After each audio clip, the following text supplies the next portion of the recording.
On both sides, Zahir, the partnerships, if you look at, on the one side, Virat wants more options in the field with that six bowling option, etc., etc. But with bat in hand, he'd want that assurance of knowing that he's got a Sam Curran and a Tom Curran kind of scenario coming lower down the order, so he can express himself much more and not be at striking at 98 at a time when he should already be at 120, 130, which he's capable of. Exactly, it's not easy for any top order batsman to think of having a conservative approach at the same time.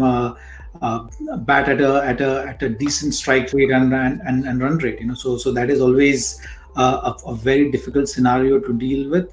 And you will see in the next match as well. They do have option of bringing in someone like Shardul Thakur in place of Saini. So that's what they'll see. You've seen they've moved away from Chahal and Kuldeep for the similar reason, to add that batting depth.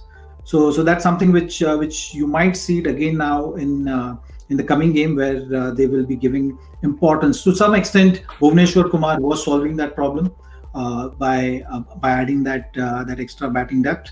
Ravindra Jadeja has been coming good with the bat, so that should give them that confidence. But you still have to set up that game at the back end to have enough power at the back and enough wickets in hand for them to go freely at it and score maybe 10 to 12 runs per over. I think today's game, it was still more than that. You can't expect a team to consistently get 130 plus runs in the last 10 overs with just two or three recognized batters to come in. Yeah, second longest run for Virat Kohli without 100. And again, we've touched upon it before. It's not something we're going to harp on about and say, look, we're getting worried about this. It's just, as you said, Michael, earlier, batsmen go through different phases. And a class batsman like that, even if he's not got hundreds, he's getting a few runs here and there. Yeah, the one thing I don't worry about with Virat Kohli is his batting. There's no concern with his batting. He's a wonderful player. He's the best of this era across the formats. There's no question about that. I worry about those 3 test matches that India have without him. I don't see India being able to win without the Virat Kohli factor in those 3 games. I just think he's that important for that test team. But his hundreds will come, and once he gets one, it'll be the old-fashioned. It's like waiting for a bus. 3 or 4 will come, probably straight after one another. He's that good, and you saw today his movements are great. His mindset and his eyes, you can see it in his eyes when he's, really concentrating, and that's all there. He's been caught out to an extraordinary catch at mid-wicket. And actually, for 24 innings, I've kind of watched Virat so closely.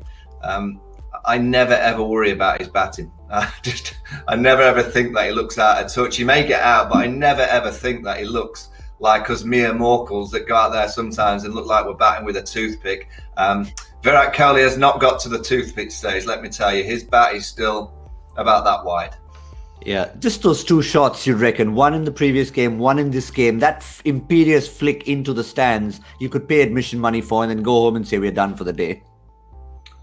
Yeah, and that's exactly what we do here. I mean, my little boy's a little player, and all he does is always says to me, when Virat comes out to bat, just wake me up. That's all he's interested in. As soon as Virat's out caught mid-wicket, he goes back and does something else. He's that powerful with the kids, and when you see shots like that fly off the middle of the bat without any real, or doesn't seem to have that much kind of effort going into the stroke, it just flies into the stands. He's a special player. He's an absolute genius.